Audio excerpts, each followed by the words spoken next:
Let's just wait for this to come live. I don't know whether it's coming live or not. There we are. Right. Okay. So at least I can see you. Hello all. Hello, Mel. I was just saying, I hope you're feeling better.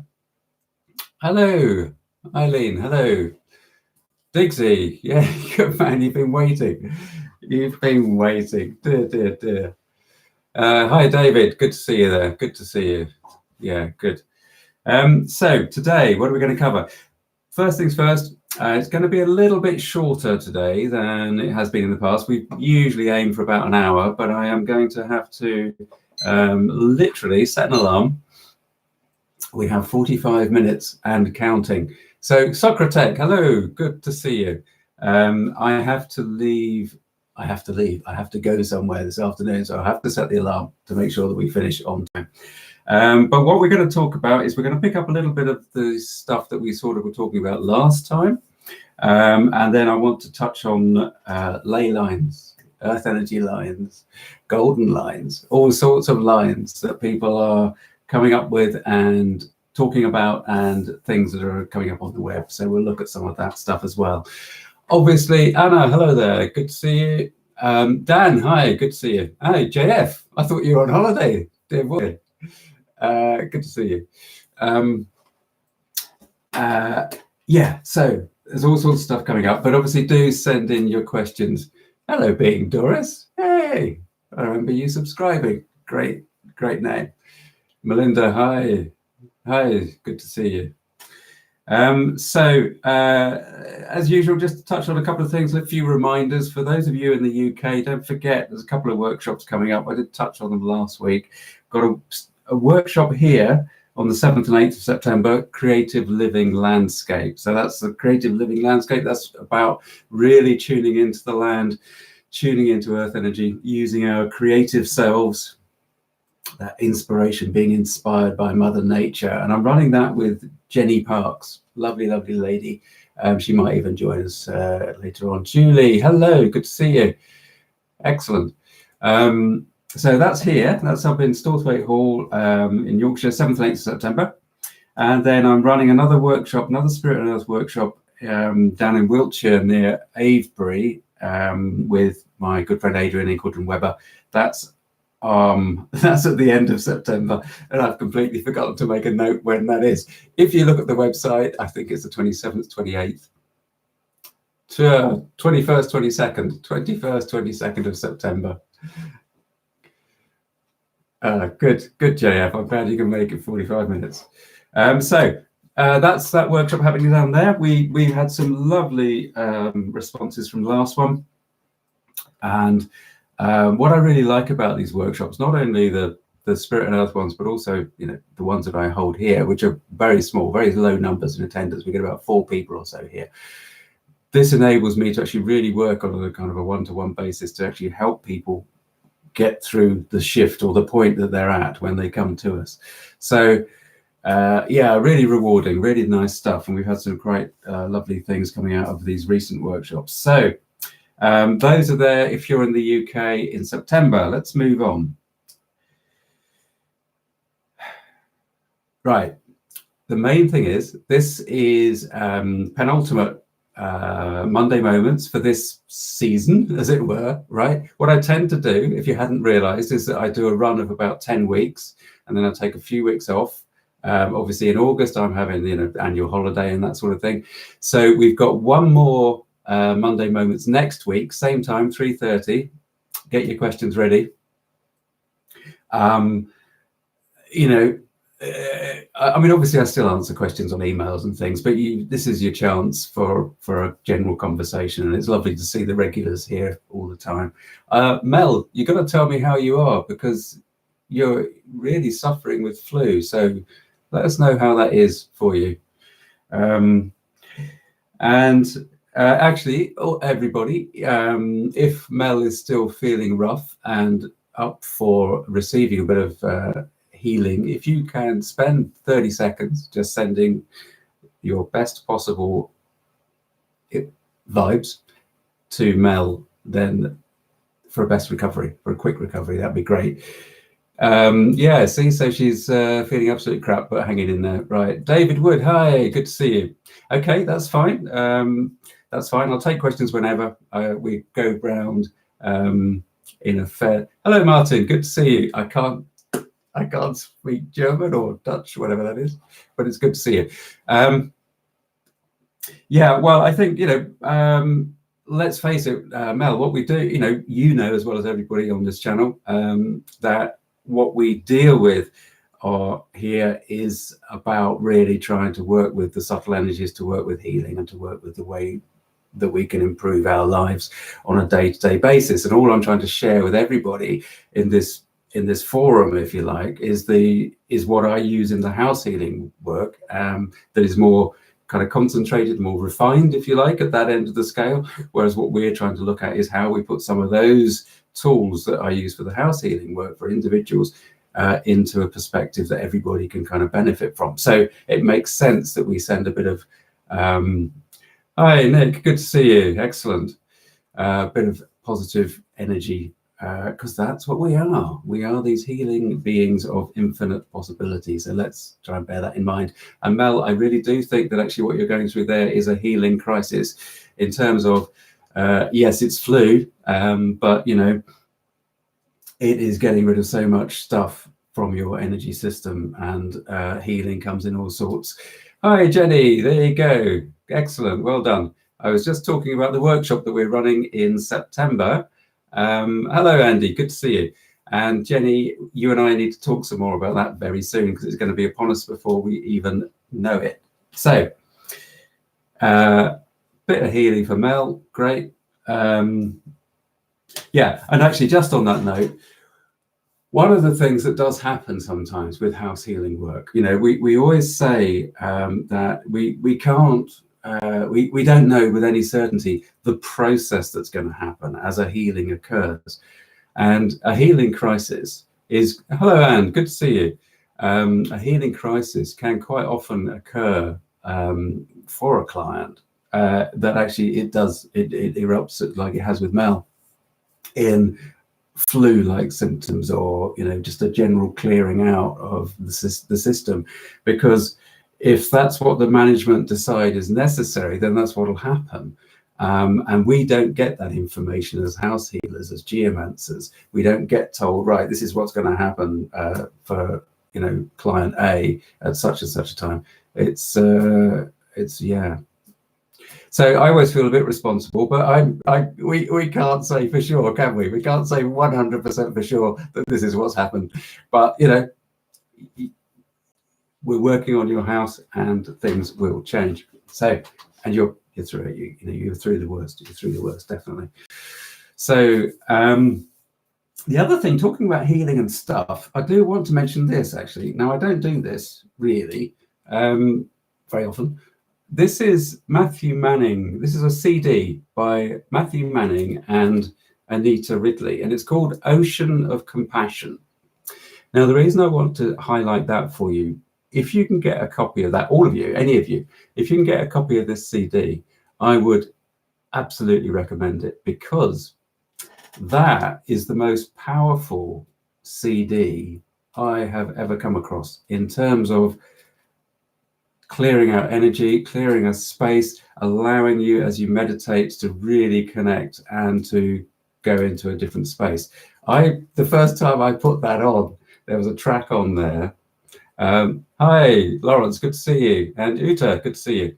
The first time I put that on, it blew my mind, quite frankly. So, Ocean of Compassion. You can find Matthew Manning's channel on YouTube. Matthew Manning is a UK healer and has been working in healing for individuals for decades. And he shot to fame in the 70s. I think it was the late 70s, when he was just highly publicized, and has some remarkable things happening to him. So he's an incredibly nice guy. If you can pick up that, any of you pick up that, fully recommend it. That's just a plug, because I really like what he does, and that's really powerful. So there you go. Let's get on. So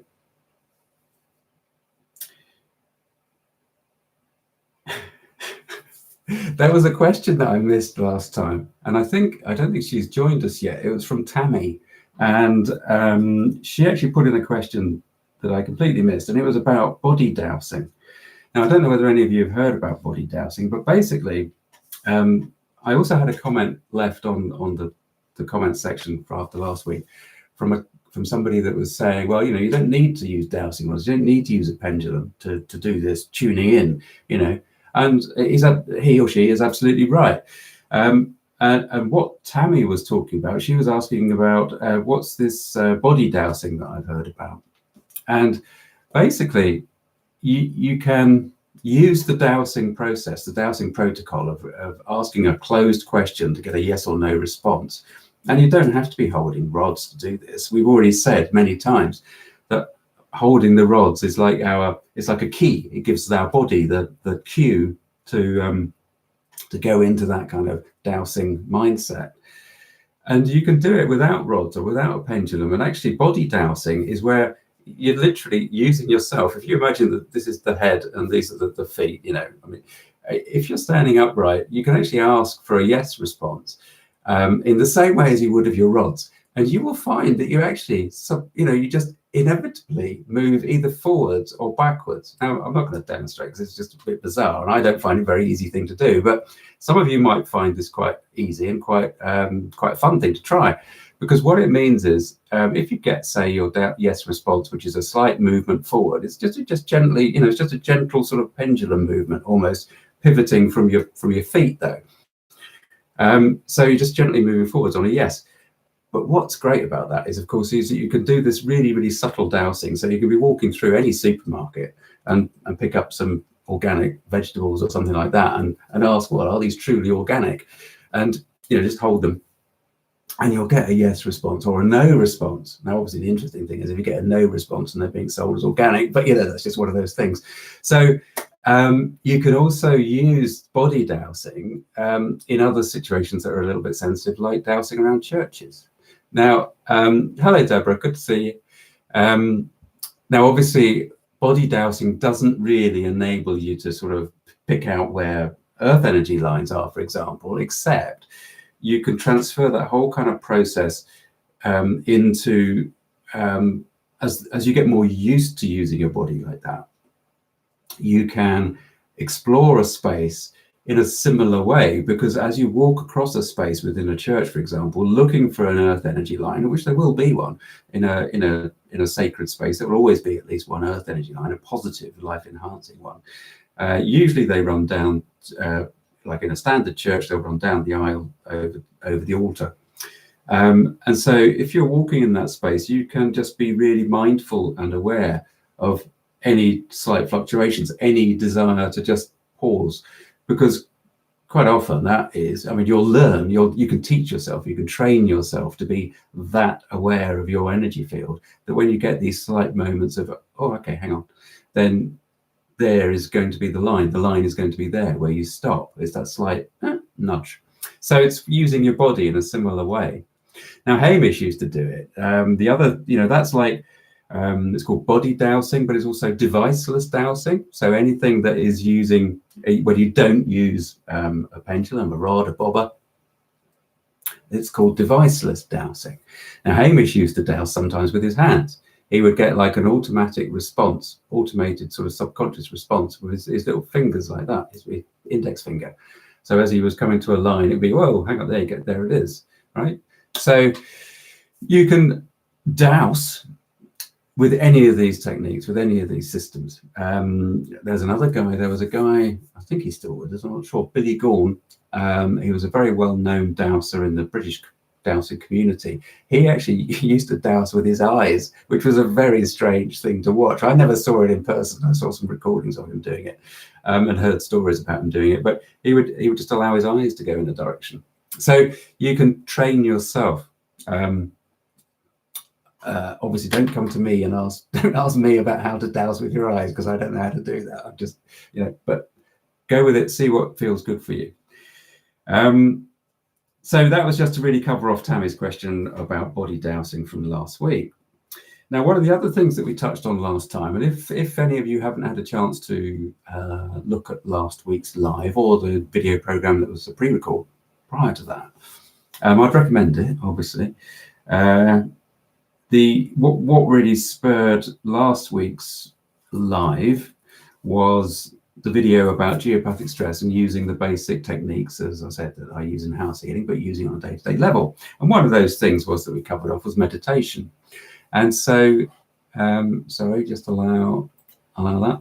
And so I came across an article. In fact, Jenny sent me a link to an article today on Facebook where they were talking about meditation, and from a scientific point of view, they were looking at the benefits of meditation. And really what I just wanted to share with you was that the nugget, one of the main reasons that we do meditation is to open up this gap, open up this ability to pause, to stop, to separate our monkey chatter mind and allow other information to come in.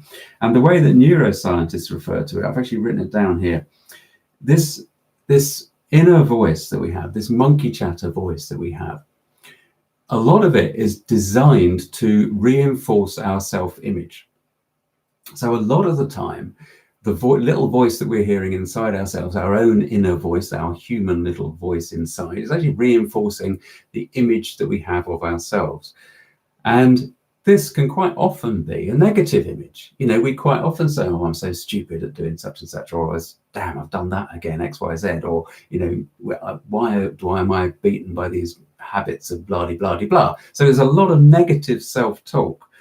And this self-talk, whether it's negative or positive, but most of the time, a lot of people have negative self-talk. It's actually known as the me story. So it's what I know about myself, how I refer to myself. And science refers to it as the default mode network, DMN, default mode network. So hello, Jason. Good to see you there. And so this is the process of constantly identifying self as self. So it's essential because it's part of being human.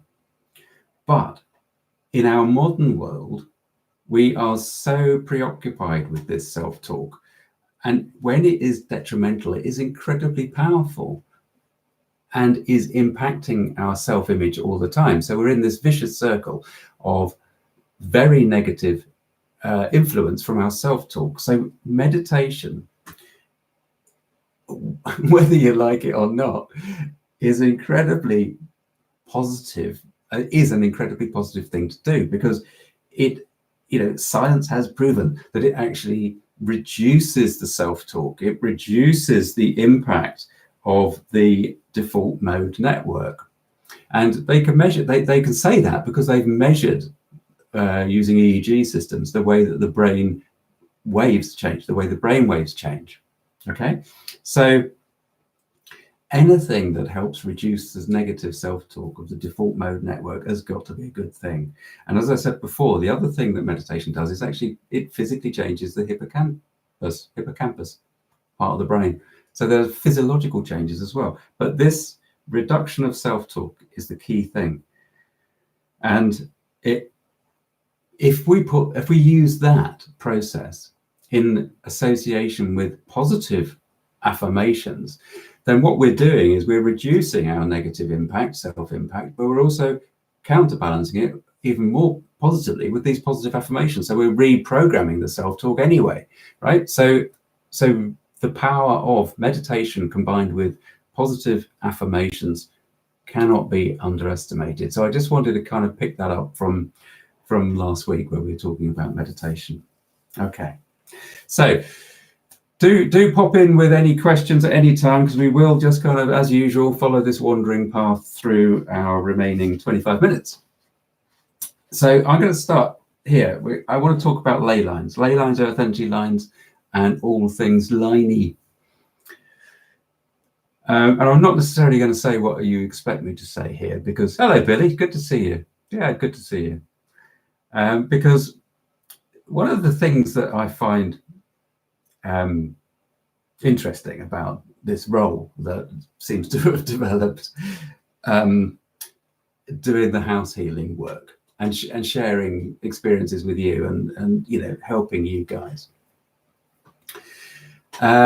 is that there's a certain amount of assumption about information and about the way that we process stuff.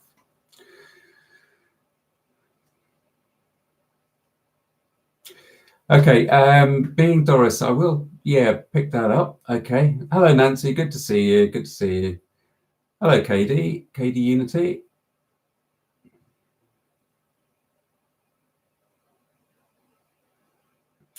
Okay, so, okay, that's good. Come back to you, KD, in a sec. Okay, so being Doris, let's just touch on this then. Just to finish off that meditation, we'll come back around to the liney thing in a minute, right?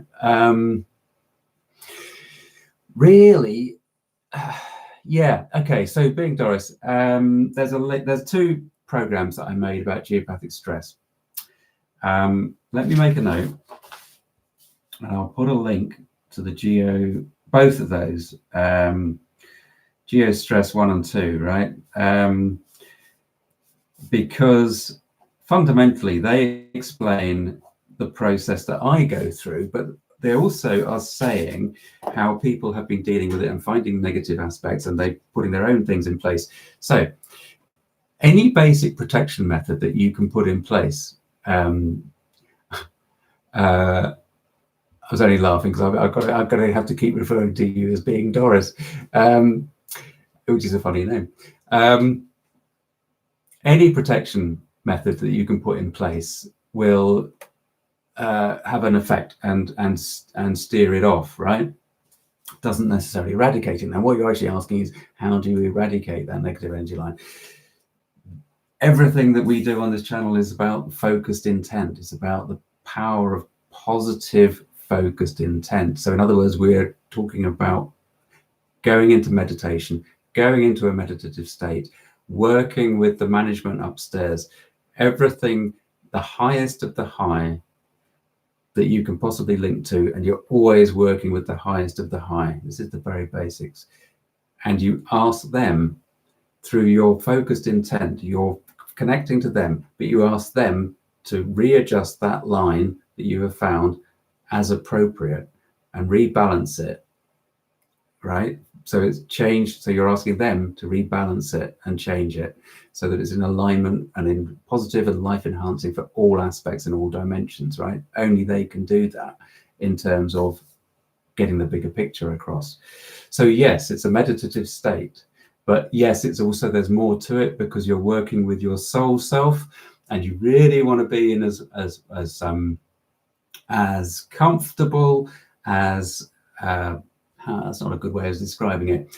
You want to be as sure as you can be that you are really connecting to the highest of the high, and that your vibration and your intent is the purest it can be. Now, obviously, we've never met. I have no idea. Don't take that as an insult or in any way whatsoever. You might be in a, you know, and this is not to say that I am, you know, I am not perfect. I'm just saying the work, as we know on any spiritual path, entails a lot of self-development work. So, you know, we all continually work at it, and we all continually strive to get better in doing the work. The reason I say that is because if we're a little bit off, then, and we pick up on a lower energy, then actually we can disrupt things more than harmonize things. Now, obviously, it's interesting because we started the session talking about Mel and about the healing crisis that can occur. But it's a process. So healing is a process. Don't expect necessarily, being Doris, that line will immediately flip to being a nice positive one, you know, not necessarily. We can't say because we don't know the circumstance. Sometimes they do, but it could take a little while to click over. And equally, if the management have got a bigger picture for you, then it's not necessarily going to be straightforward. We don't know. We don't know. So, but basic principle is, yeah, give it a go. I'll put the links in. You can look at those videos. And yeah, fundamentally meditate, connect to upstairs, come from the best possible place you possibly can, asking for the highest of the high and in alignment with divine will. Right, so your KD, your upstate New York, right, very sacred, strong energy. Yep, the unsurers feel various types. Primaro role. Not sure what you mean by that. So love to hear any and all info of types. Yep, okay, well, we'll talk about lines in a sec. David, how, why, and who created the energy lines? And given that there have been many megalithic sites, buildings along the lines, why were these lines placed in these places in the first place? Okay, thanks, being Doris. Okay, so David, yes, let's come back to that. So this is the chicken and eggs question about sacred sites and earth energy, particularly. We're going to be talking about earth energy ley lines in a sec. Well, very soon, because we've only got 20 minutes. Sorry to keep going on about the time. What came first, the earth energy or the sacred sites? Well, the chances are that earth energy was there first. And what we really feel and what resonates with me most is really what dear old Hamish used to believe, which was that, you know, before we as a species settled down and became more land-based and agricultural, so before we even developed agriculture, so we were wandering nomads, tribes of, you know, wandering types, we always have had this fascination with spirit and this spiritual link. So what we know is that sacred sites are on crossing points of earth energy, and they're particularly powerful ones. So what we think probably happened was that the nomadic tribes would find a place that they felt like, oh yeah, this is really, can you feel that connection to the creator, whatever their terms were. And so they would then conduct ceremony in that space. And by conducting ceremony in that space, it's the motor, you know, it's a self-perpetuating thing, because absolutely earth energy is to do with us and our energy field as much as it is to do with the earth. In other words, it's the environmental influence, and it's the combination of us, the earth, and spirit, that threesome, that trilogy, if you like. Yeah, which is probably where no, I'm not going to say that. There's a trilogy anyway. As we work in ceremony at any place, then the power center will be magnified. And rather like as we do more meditation, it's easier for us to sit in the meditative state. When you work in ceremony at a sacred site, the site retains a level of that input, even when the people are off. You know, they maybe you do a ceremony once a month, but that energy of that ceremony remains in the energy of the land. It remains there. And this is why these points, these sacred sites, are so influential in actually enabling earth healing, because the more that we interact with them with the positive intent of healing, then the more that whole energy goes up. And of course, they're all linked, so it dissipates throughout the network. And that's what we think in the past, is that there was a time, we believe, when ancient civilizations didn't necessarily understand how, but they understood that actually their interaction with the energy of the earth, with the earth energy, was making a difference to their experience of reality. And so that actually brings us back round to earth energy lines being lines of geomagnetic energy that flow across the landscape and resemble rivers. Ley lines being straight alignments, not earth energy. They're not, ley lines are generally regarded as not being created from the earth. They are more like what we might call shamanic lines, or lines of intent. So people would lay them down. You can put I mean, you could practice this if you've got somebody, you know, you can ask a partner if they've got like a meditative practice, they're used to the idea of focusing their mind. You can put a line down in the ether anywhere, and you can ask somebody to douse that. So in other words, you put the line down, or your partner puts the line down, and you don't know where that line is. You know it's somewhere in this room, right? Because you come in, and then you douse it, but you don't know where. You'll find that line that they've just put down. That is the power of the mind into this environment, into the ether. So ley lines may have started like that, as being strong alignments across the landscape, a bit like song lines in Aboriginal culture.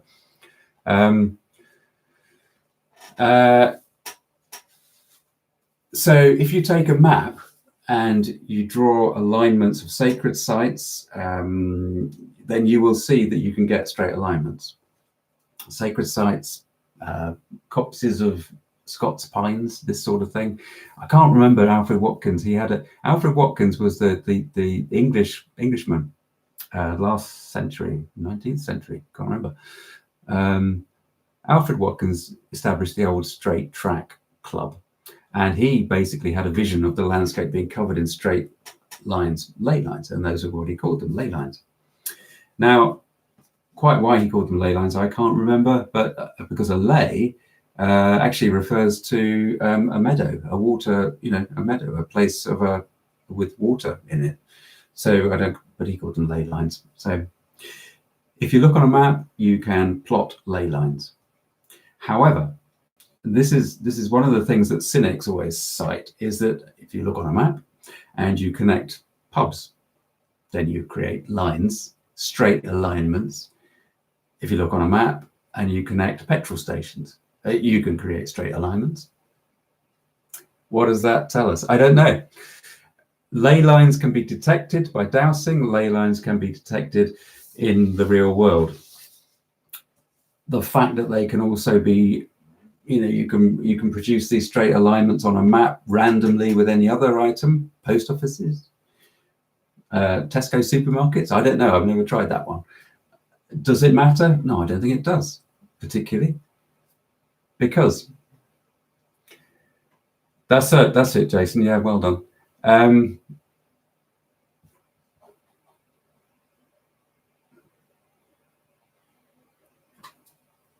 Billy, I don't understand what you mean, but what about Ellen of the Ways? I don't know what that is. Sorry. What we're finding, because today I came across somebody writing about something that they have established and they discovered, which was golden lines.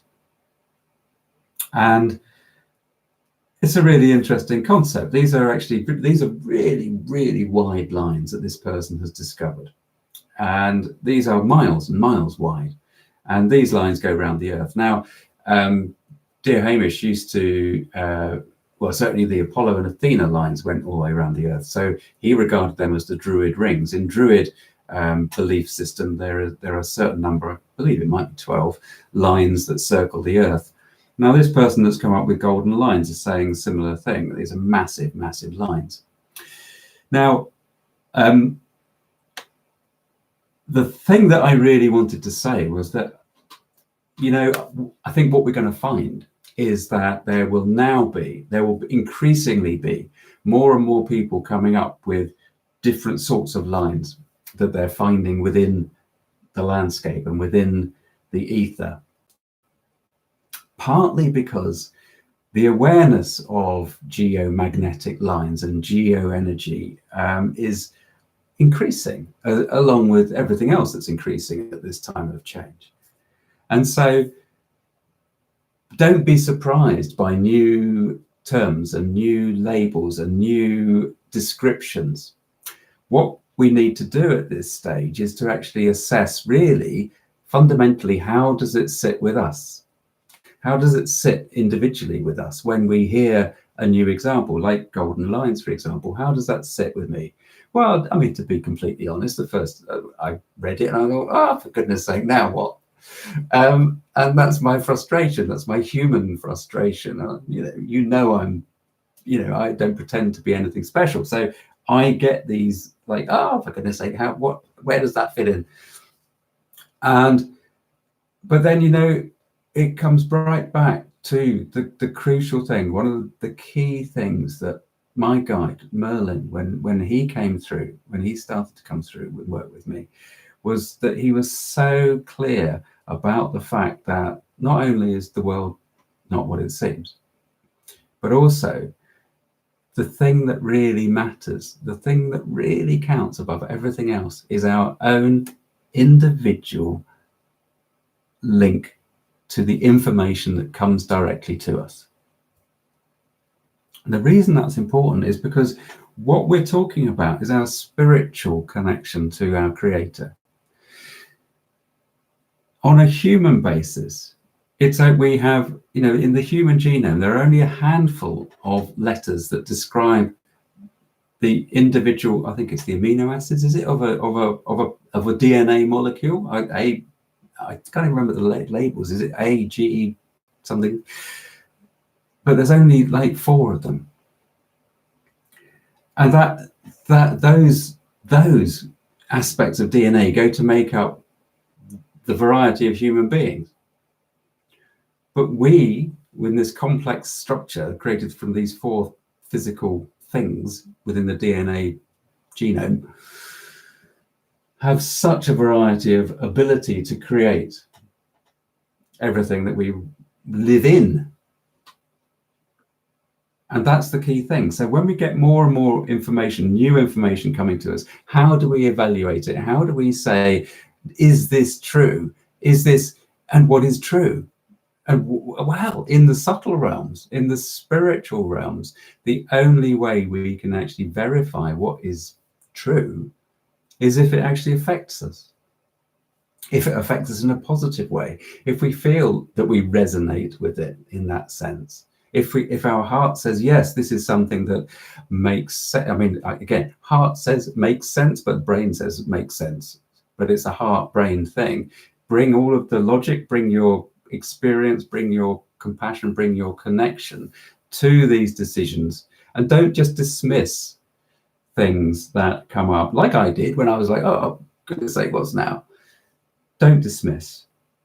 Because on this wave of spiritual awakening that some want to call the ascension, that is happening in society right across the globe, it's basically just a period of massive change, but it's a wave, and people are waking up all over the place and really starting to look at this stuff with intent. I mean, properly look at this stuff and study it, and we're kind of moving into a realm where we can't rely on objective scientific evidence for sustaining what our truth is. And so that really is at the nub of kind of self-development and stepping forward, and re-establishing our connection with who we are and understanding who we are. Because if nothing else, then the last 20 years have illustrated to me, have proven to me that we are absolutely so much more than we were ever taught. And one of the facets from the recent workshop that I did with Adrian down in Wiltshire, it was about healing with the ancestors, working with the ancestors to establish a healing in modern times. And really what was coming through was the power of the past to affect the present, but also our ability to change and our ability to move on and our ability to be these beings of infinite possibility, because that is what we work in. We live in the potential for infinite possibility. It's just that we limit ourselves. So our self-talking, our, what did we call it? We called it the default mode network, which we could basically say is ego, part of being human. It gets in the way. It stops us even starting to grasp hold of infinite possibility, because fear surrounds all of that facet of being human. And this is one of the things that really we are trying to move on from, which is why at the moment we're so intensely, as a species, intensely embroiled in what appears to be a society absolutely driven by fear. At some stage that will stop. And when it does, that's when the planet will be in a completely different state of being, because 7.5 billion souls or 8 billion souls or whatever it is at the time will be in a different state of being. So that's all rather heavy, and that started out as being a sort of a chat about lines and different sorts of line. Now obviously that hasn't given any of you specific answers to specific questions, but really it is about, as it always is, isn't it, for us all, to evaluate our spiritual connection is to really think about who we are and what do we, how do we regard it as being true. Yeah, absolutely.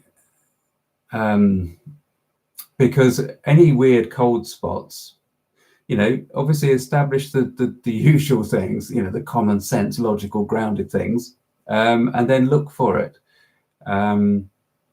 Look for it with dowsing, and look into it with dowsing. Ask to start with, Elaine. Ask you upstairs if you can do it first. Fairy roads, they can be, David. They can be. And again, you see, this is where certainly somebody such as yourself, with your amazing creative ability, then look at that for yourself and sit with it and see how it feels for you.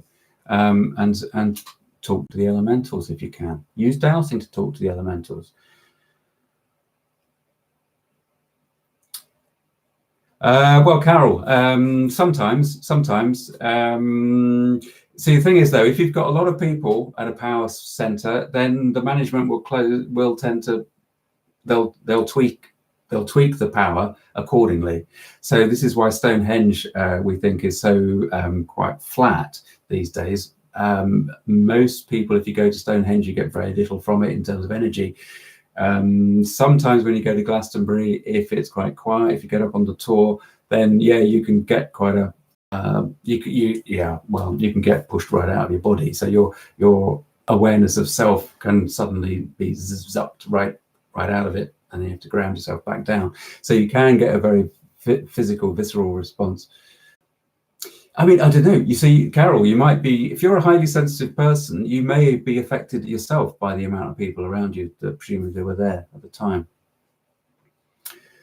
Jason, yes, ley lines are straight and hypothetical lines are mapped, so to speak, except for the intent you just mentioned. Earth energy is wiggly. Is Earth energy ever straight? Still a bit confused. No, you won't find straight lines of Earth energy.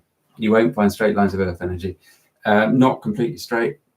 Earth energy is natural in the same way as the only way you'll find a straight river is if it's been harnessed in a canal, for example.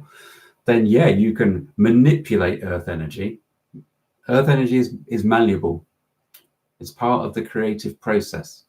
It is malleable, but you don't usually find, good, thanks Arlene.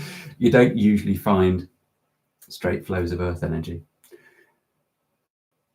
Well, if the lines are positive, JF, then you just go for it. Go with your gut again, you know, just go with your gut. What do you, you can ask to send even more positive energy into those lines. Those lines are a part of the network. So whatever you plug into that network will spread out across the whole Earth, basically. So if you sit in meditation and you send positive life-enhancing energy down into those lines, not only are you getting it because it's coming through you in that process, but also you're spreading those good vibes. Okay, I am going to have to draw it fairly quickly to a close. So last minute questions. I don't mean quickly to a close, but I've got like 2 minutes before the alarm goes off. Eileen, I find these energies to exist on very different planes, like there's earth energy, religious church energies at the same time. Yes, well, this is exactly it. Yeah, and Hartman and Curry grids, Socrates. Yeah, so all of these things are, all of these things are in what we fundamentally call earth energy. There's this big label, this big woolly label. There's a guy called Tom Graves who wrote a book in 1978, Needles of Stone. He's a British author.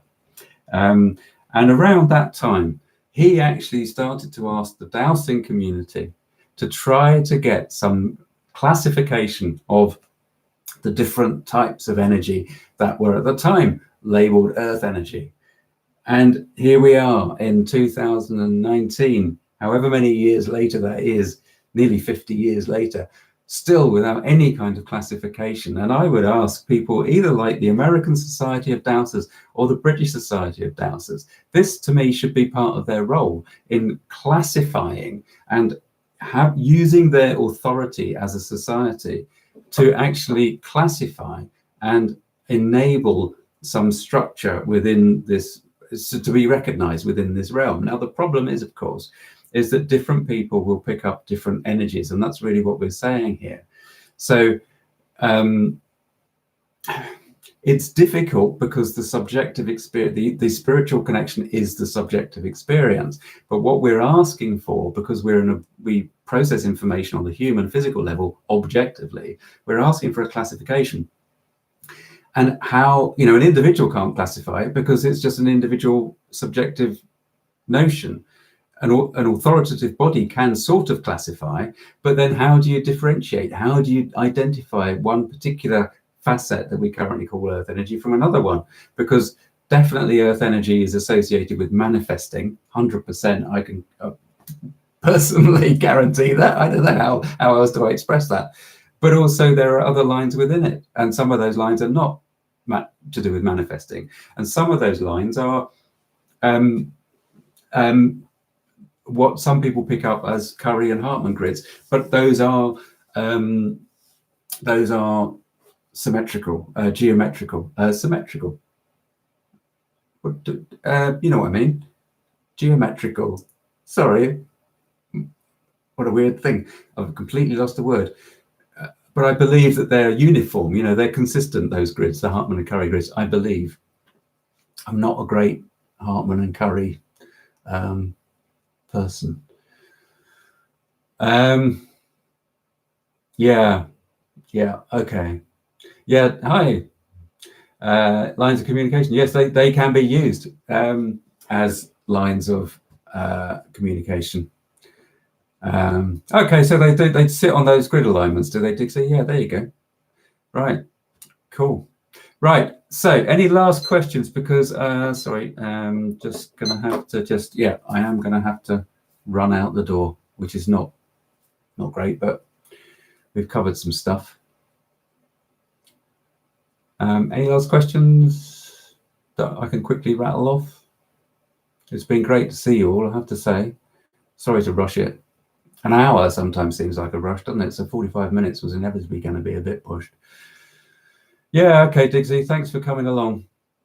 Really good. I still want you to send that email to me, mate. Yeah, Mel, take care. Take care. You go back to bed, get some sleep. All right, have a good day. Thanks, David. Good to see you. David, symmetrical. Yes, thank you. Okay, good man. Nice to see you. Eileen, thanks a lot. Okay, I'm going to go now, guys. Thanks. Thanks, JF. Take care. See you, Lawrence. See you, being Doris. Bye-bye. Don't forget next week, everybody. 3:30. More Life, the Universe, and everything.